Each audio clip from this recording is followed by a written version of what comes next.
കേരളത്തിലെ ഇടതുപക്ഷ ജനാധിപത്യ മുന്നണി സർക്കാർ ജനക്ഷേമകരമായ പ്രവർത്തനങ്ങളുമായി മുന്നോട്ട് നീങ്ങുകയാണ്. വികസന പ്രവർത്തനങ്ങൾക്ക് വലിയ തോതിലുള്ള ജനപിന്തുണ ലഭിച്ചതിൻ്റെ ഭാഗമായിട്ടാണ് രണ്ടാം പിണറായി സർക്കാർ അധികാരത്തിൽ വന്നത്. രണ്ടാം പിണറായി സർക്കാർ അധികാരത്തിൽ വന്ന ആദ്യ ദിവസം മുതൽ വികസന പ്രവർത്തനങ്ങളെ തടയുക അതൊരു രാഷ്ട്രീയ തീരുമാനമായി കൈകാര്യം ചെയ്ത മുന്നണിയാണ് UDF-ഉം അതുപോലെ പ്രതിപക്ഷ പാർട്ടികളും. യഥാർത്ഥത്തിൽ വികസന പ്രവർത്തനത്തിനു വേണ്ടി നമുക്ക് ലഭിക്കേണ്ടിയിരുന്ന കേന്ദ്ര വിഹിതം കേന്ദ്രം തടഞ്ഞപ്പോൾ ഏതാണ്ട് 1,80,000 കോടി ഉറുപ്പിക നമുക്ക് കിട്ടേണ്ടുന്ന വിഹിതമായിട്ട് ലഭിക്കാതിരുന്നപ്പോൾ അതിലാഹ്ലാദിക്കുകയാണ് UDF-ഉം പ്രതിപക്ഷ രാഷ്ട്രീയ പാർട്ടികളും ചെയ്തത്. കാരണം വികസന പ്രവർത്തനങ്ങൾ പരമാവധി തടയുക, ഇതായിരുന്നു പ്രതിപക്ഷത്തിൻ്റെ നിലപാട്. ഇതേപോലെ തന്നെ ഗവർണറെ ഉപയോഗപ്പെടുത്തി കേരളത്തിൻ്റെ വികസന പാത തടയുന്നതിനു വേണ്ടി ശ്രമിച്ച കാര്യങ്ങളും അതിന് UDF നൽകിയ പിന്തുണയും കേരളത്തിലെ ജനങ്ങൾക്ക് നല്ലതുപോലെ ധാരണയുള്ളതാണ്. ഇത്തരത്തിലുള്ള വികസന വിരോധപരമായ നിലപാടുകൾ UDF പ്രതിപക്ഷ രാഷ്ട്രീയ പാർട്ടികൾ തുടർച്ചയായി തുടർന്നു വരികയാണ്.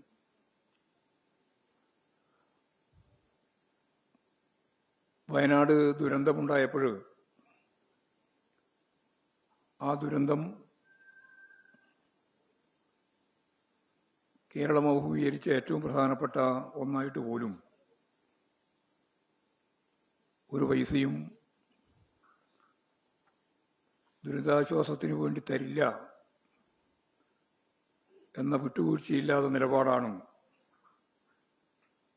കേരള ഹൈക്കോടതി ഇടപെട്ടിട്ട് പോലും കേന്ദ്രം സ്വീകരിച്ചിട്ടുള്ളത്. എല്ലാ ദുരന്തത്തിൻ്റെയും ഭാഗമായിട്ട് വയനാട് ദുരന്തം മാത്രമല്ല,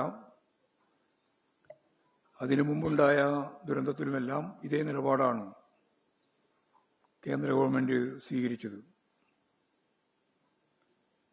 കേരള ഗവൺമെൻറ് ഇതിനെല്ലാം അതിജീവിച്ചുകൊണ്ട് ഈ പ്രതിസന്ധികളെല്ലാം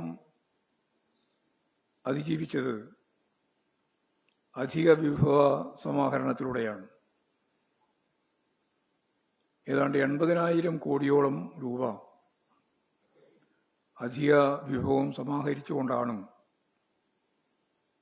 കേന്ദ്രത്തിൻ്റെ ഈ പകപോക്കൽ പ്രതിരോധ സാമ്പത്തിക നയത്തെ ഫലപ്രദമായി പ്രതിരോധിച്ചത്. കേന്ദ്രത്തിൻ്റെ ഈ അവഗണനയെല്ലാം ഉണ്ടായിട്ടും സംസ്ഥാനത്തിൻ്റെ വിവിധ മേഖലകളിലുള്ള വികസന പ്രവർത്തനങ്ങളൊന്നും തടസ്സമില്ലാതെ മുന്നോട്ടേക്ക് കൊണ്ടുപോകാൻ ഗവൺമെൻറ് അങ്ങേയറ്റത്തെ ശ്രമം നടത്തുകയുണ്ടായി.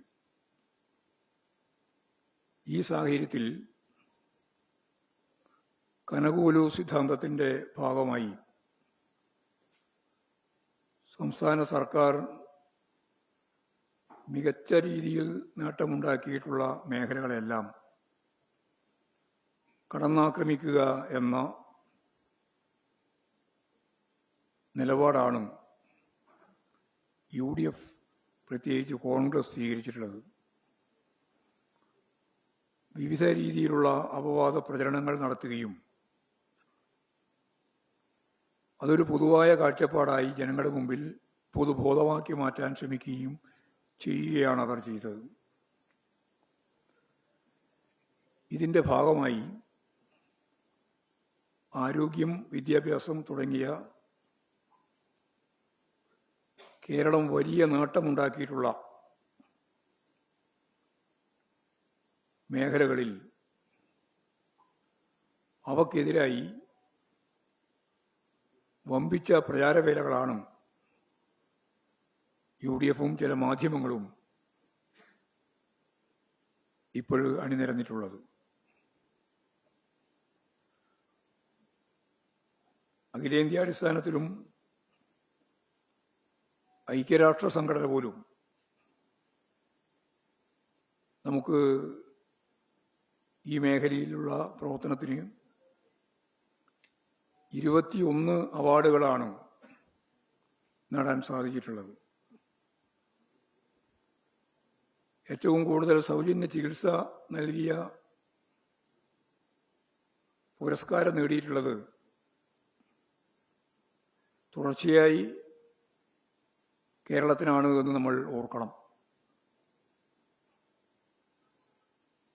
ഇത് ലഭിക്കുന്നതിന് ഇടയാക്കിയത് ഈ രംഗത്തെ ശക്തമായ ഇടപെടലിൻ്റെ ഭാഗമായിട്ടാണ്. ചെലവഴിച്ച തുകയെ സംബന്ധിച്ച് താരതമ്യം ചെയ്താൽ 2011-2012 UDFിൻ്റെ കാലത്ത് 139 കോടിയാണ് ചെലവഴിച്ചിട്ടുള്ളത്. 2015-16 ആകുമ്പോഴേക്കത് 114 കോടിയായി ചുരുങ്ങുകയാണ് ചെയ്തത്. ഓരോ കൊല്ലവും ചുരുങ്ങി 2014-2015 121 കോടിയായി, 2015-2016 114 കോടിയായി ചുരുങ്ങി. ആകെ 663.49 കോടി രൂപയാണ് UDF കാലത്ത് ഈ മേഖലയ്ക്ക് വേണ്ടി ചെലവഴിച്ചത്. ഇടതുപക്ഷ ജനാധിപത്യ മുന്നണി ഗവൺമെന്റിന്റെ ഈ 4 വർഷം 2021-2022 1424.46 കോടിയാണ് ചെലവഴിച്ചത്. അതിപ്പോൾ 2024-25 1498 കോടിയായി. എന്ന് പറഞ്ഞാൽ 5 വർഷം കൊണ്ട് 6700.84 കോടി രൂപ സംസ്ഥാന സർക്കാർ ഈ മേഖലയ്ക്ക് വേണ്ടി, ആരോഗ്യ മേഖലയ്ക്ക് വേണ്ടി ചെലവഴിച്ചു.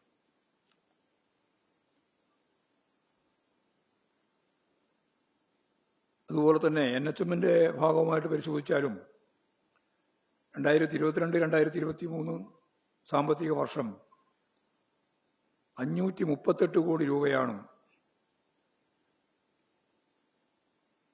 യഥാർത്ഥത്തിൽ നമുക്ക് തരാനുള്ളത്. NHMന്റെ ഭാഗമായിട്ടുള്ള സാമ്പത്തിക വർഷം തരാനുള്ളതാണ് 538 കോടി രൂപ നൽകാനുണ്ട്. ഇതുകൂടി ഈ അവസരത്തിൽ ഓർക്കേണ്ടതാണ്. ആർദ്രം മിഷനിലൂടെ പ്രാഥമിക ആരോഗ്യ കേന്ദ്രങ്ങൾ ഉൾപ്പെടെ OP അനുവദിക്കുന്ന നിലപാട് ഇവിടെ സ്വീകരിച്ചു.